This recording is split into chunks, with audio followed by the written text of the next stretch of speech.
And the American people do have other concerns that we ought to be thinking about and talking about.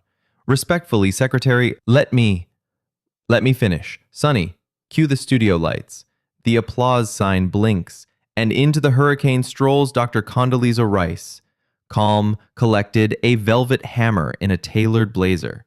Across the table sits Sonny Hostin, poised to pounce, banking on a viral gotcha moment.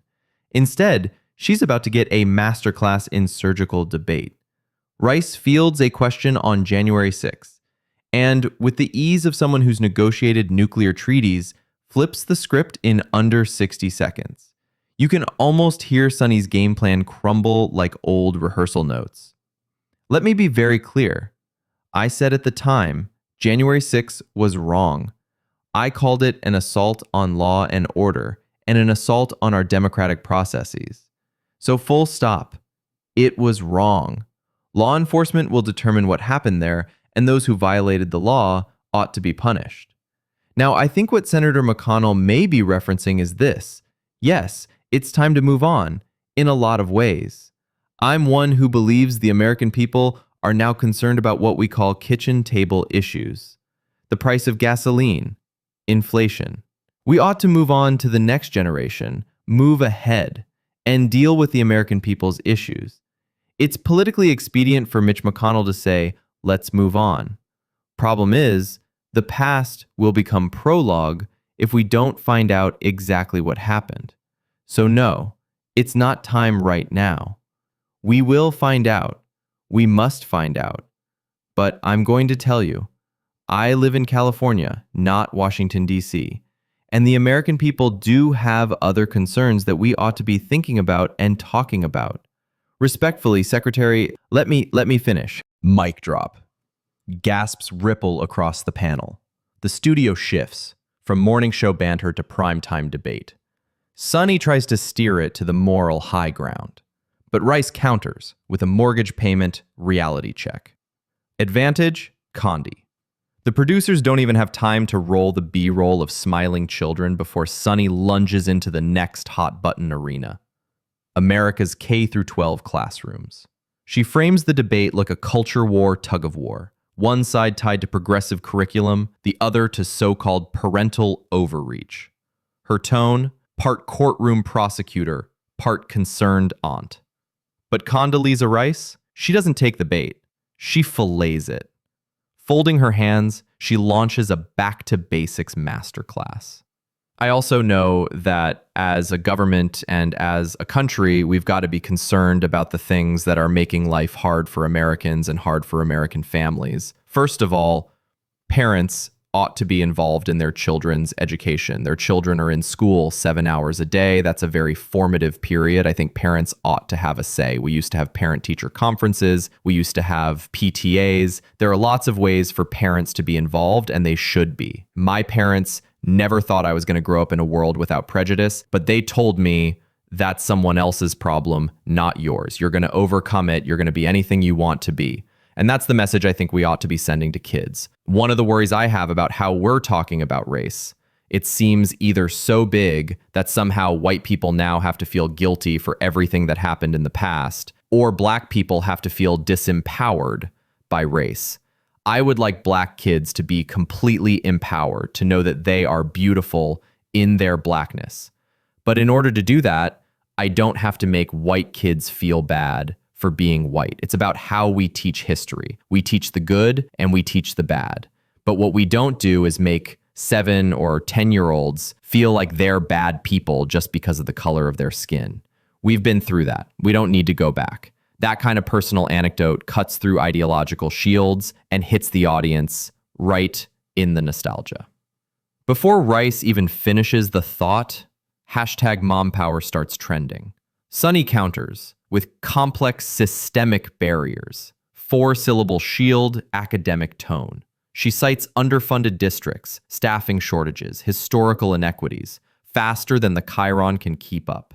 It's an impressive volley, but it's theoretical. Rice replies with lived experience, backed by brutal data. Since 2019, 8th grade reading scores nationwide have dropped 6 full points, the steepest slide in decades. Math proficiency in low-income zip codes has cratered by double digits.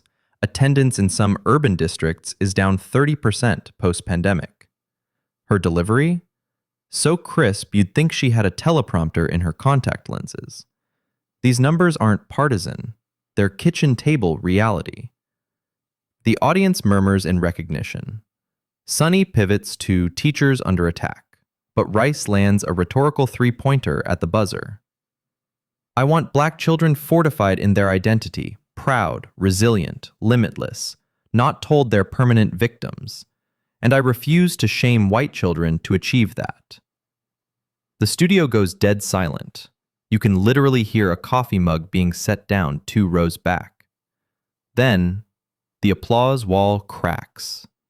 First a gasp, then polite claps, then a full-throated cheer that forces the audio tech to yank the fader down. Sunny inhales sharply. Mike picks it up. A tiny electronic gasp. Instant meme when the stat sheet hits. She steadies herself, tries to reframe. Secretary, talking about systemic racism isn't shaming. Rice raises a finger. Gentle, like a professor calling class to order. Please hold that thought. Teaching history is essential, but packaging today's second graders as oppressors or oppressed is pedagogy by guilt trip, and it helps precisely no one. Audience erupts again. Standing ovation, half for the message, half for the poise. Even Alyssa Farah Griffin mouths, wow. Behind the scenes, social media dashboards go haywire. Condi versus Sunny trends top 5 worldwide in under 5 minutes. Pundits scramble, bloggers crown Rice, the PTA Avenger. Sunny makes a last-ditch attempt, statistics barrage, funding gaps, burnout, after-school support. Rice counters with calm precision. Public-private tutoring partnerships, charter magnet hybrids, digital dashboards for parental transparency. This isn't talking point ping-pong. It's a policy clinic on live TV. Even Whoopi, usually the discussion traffic cop, stays quiet, letting the moment breathe. This is rare. Daylight TV magic. When the moderator calls time, Sunny exhales. Mic pops again. Camera catches a micro eye roll she'll later blame on bright lights. But the scoreboard says it all. Rice didn't just survive the gauntlet, she turned it into a TED Talk and walked out with the audience in her pocket. Sunny flips to her next index card. This time, it's personal. Race relations. There are people, she begins, who say it feels worse now, more divided than ever. Rice doesn't flinch. She breathes in, not to defend, but to reflect. And then she takes us back. 1963, Birmingham, Alabama. 4 little girls, 1 church, 1 bomb. No drama, just facts. Smoke-blackened hymn books. Grief-stricken parents. National Guard on every street. She pauses. The room is still. And then she time travels us to modern-day Birmingham. Now home to diverse city councils, Black-owned tech incubators, and record-breaking interracial college enrollment. She fires off stats like a surgeon, clean, sharp, precise. Plus 42% interracial college enrollment in 2 decades. Black homeownership at an all-time high. Multiracial marriages almost doubled since 2000. And then, the knockout line. Don't rob young people of hope by erasing progress. Celebrate strides, fix what's broken, keep moving forward. The audience stirs, mouths amen, eyes lock in. But Sunny's not done. She charges in, policing, trust, tragedy. Rice nods. She doesn't dodge. Yes,